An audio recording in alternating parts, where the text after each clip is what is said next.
Hello and welcome to Pictorial Planet. My name is John Finch. I'm just back from my summer break and I'm excited today to show you a more unusual developer on this channel, and that is the Monobath developer. Now, I'll be showing you how to make your own Monobath developer. I'll be showing you the results you'll get from it, and I'll be giving you some tips on how to use this developer, because it is unusual and it needs a little bit of special handling when you're developing with it. So let's crack on over to the darkroom and let's just see, what is a Monobath developer anyway? Well, put simply, it's a developer that both develops the negatives and fixes the negatives simultaneously. Now that sounds crazy, I know, because every developer we've seen has developed the film, and then we have to stop it in a separate solution, and then we have to fix it afterwards and remove those undeveloped silver halides. But with a Monobath, it's all done simultaneously. Now the key to that has been the invention or the discovery of phenidone. Now phenidone was discovered by Ilford chemists back in the 1950s, and this was the developing agent that allowed the successful formulation of Monobath developers. It works so well with hydroquinone, and it works well in a high alkaline environment, that it develops the film very quickly, and that meant that we could develop our negatives before the fixer kicked in, and that was the key. Now, Geoffrey Crawley worked to formulate a very good Monobath developer called FX6A, and this is his formula, so I'm going to give you that now. We make a working solution with this formula, so you don't dilute this solution. It's a working solution, and you basically take 600 to 700 milliliters of warm water, and you add 50 grams of sodium sulfite anhydrous. Dissolve it completely, and then add 12 grams of hydroquinone. Again, dissolve it completely. After that, you add 1 gram of phenidone. Now, there's a good reason to add the hydroquinone before the phenidone, and this actually applies, this tip applies to all PQ phenidone hydroquinone developers. If you add the hydroquinone first, it means that as you add the phenidone, it regenerates any oxidation that the phenidone goes through. So it keeps it fresh, if you like, in solution. So always add your hydroquinone first, followed by your phenidone. The next thing you need to add after your 1 gram of phenidone is 10 grams of sodium hydroxide. Now, sodium hydroxide is caustic. It can burn the skin, so be careful with this. Add it slowly and stir gently as you're adding it, and it'll be okay, it'll be safe. So you just need 10 grams of sodium hydroxide. And finally, we add our fixer, and our fixer is hypo, also known as sodium thiosulfate. You can see we use the crystalline form, the decahydrate of sodium thiosulfate. And we add 90 grams of that chemical. That is a very careful balance to fix while the development is going on. So it's a very carefully balanced solution. But if you want to increase contrast in your negatives, if you're finding your negatives are low in contrast, reduce the amount of hypo and reduce it down to, say, 70 grams to increase contrast.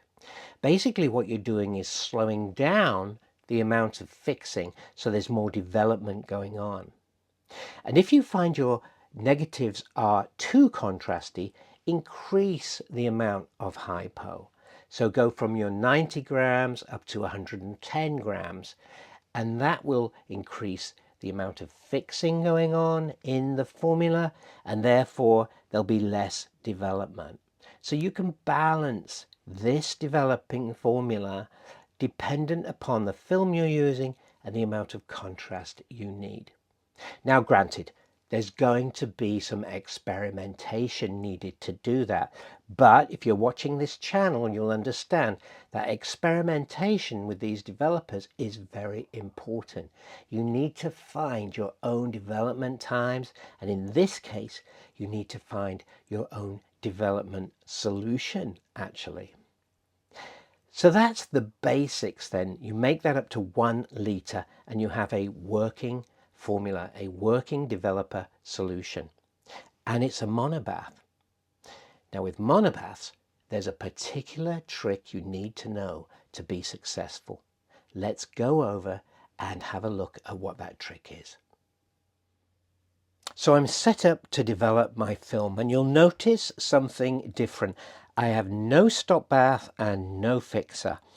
Everything I need is in this solution. Here is our Crawley's FX6A. It's at 20 degrees centigrade. In here I have FP4 120 size film. Now I said I'd give you an important tip about using this developer, and it is this. Because the development must take place before the fixing, otherwise we'll get a blank negative, and I'll show you what happens later if you don't do this. Because the development has to happen first, we need good agitation.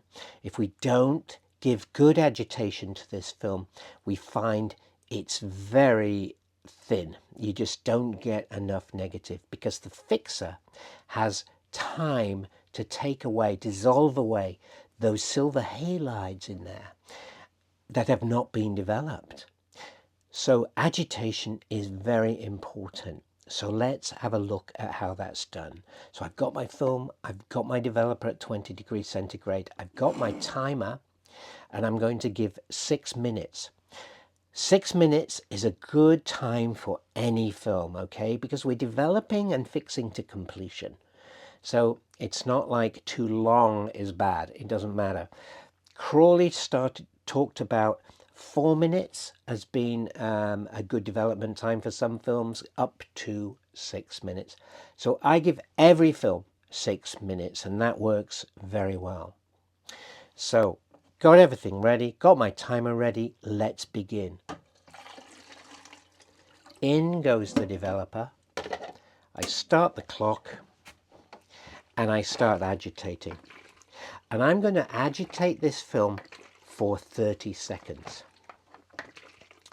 And then I'm going to agitate it for 10 seconds every 30 seconds. And that's important. When I first started testing the developer, I started leaving it for a minute between agitations. And I got very thin negatives that weren't really useful to me. So there's the first 30 seconds. Give it a tap. And it's going to be developing now. And as it develops, the fixer will be slower and will start slowly beginning to fix the film. But the development is happening rapidly. It's very high alkaline environment in there. There's a large amount of phenidone and a large amount of hydroquinone. So there's a lot of development going on. We're coming up to the first minute, and I'm going to give it another 10 seconds. So as you can see, we're already giving it more agitation than we normally would with other developers. Tap, tap, and there we go. And then at the half minute, I'm going to give it another 10 seconds. Something else that's important to know is that we have not used a pre-wash or a pre-rinse. We don't want to slow down the activity of this developer with a pre-rinse. It's really essential that it just gets going immediately. So don't pre-rinse or pre-wash your films, even 120 film, don't do it. And it'll be fine. Don't worry about the color of the developer if it's taken out some of that color that comes with your 120 films. Don't worry about that. It'll be absolutely fine. And we're coming up to 2 minutes, another 10 seconds agitation. Another thing to be aware of is temperature. If you find your negatives are coming out too thin, increase the temperature of the developer from 20 to 21 or 22. You'll find that you'll get thicker negatives. Maybe a little more contrast as well, but you'll get better negatives if you're finding them too thin and hard to print. Now the reason for that, let me just finish this cycle of agitation. The reason for that is because the developing agents react more to temperature than the fixing agent. And so an increase in temperature speeds up development more than it speeds up fixing. So that's a useful tip as well. Now, let's have a look at the negatives, and I'll give you an example of what happens if you don't agitate enough. I'm going to go over now to the light table. Here are some of the negatives I've just been developing, and as you can see, they're quite contrasty. Now that is one of the features of monobath development. You will get more contrasty negatives. Another feature of using this kind of developer is the grain. You will get higher grain. So I think that the grain, looking carefully in the loop of these FP4 negatives, I think the grain is around about between Rodinal and D76. It's somewhere in between, and maybe slightly towards the Rodinal end of that grain spectrum. But you can see they're nice negatives. They're sharp, no doubt about it, they're sharp. I think the grain enhances the sharpness, and there's good contrast in these negatives. Now let me show you some negatives, what they look like if you have not agitated enough. And that's what happens here. So in this situation, I agitated for only 10 seconds every minute. And you can see the difference is profound. In this one, where I agitated 10 seconds every 30 seconds, a lot more development managed to go on. I was replacing the developer with my agitation all the time within the negative, so it kept going on and on and on. But in this one, where it sat for a minute between agitations, the development stopped, but the fixer kept fixing. And so it actually dissolved away some of the halides that had been exposed to light, that had not yet been developed by the developer. So these negatives are so thin that they're not actually useful to me in the darkroom.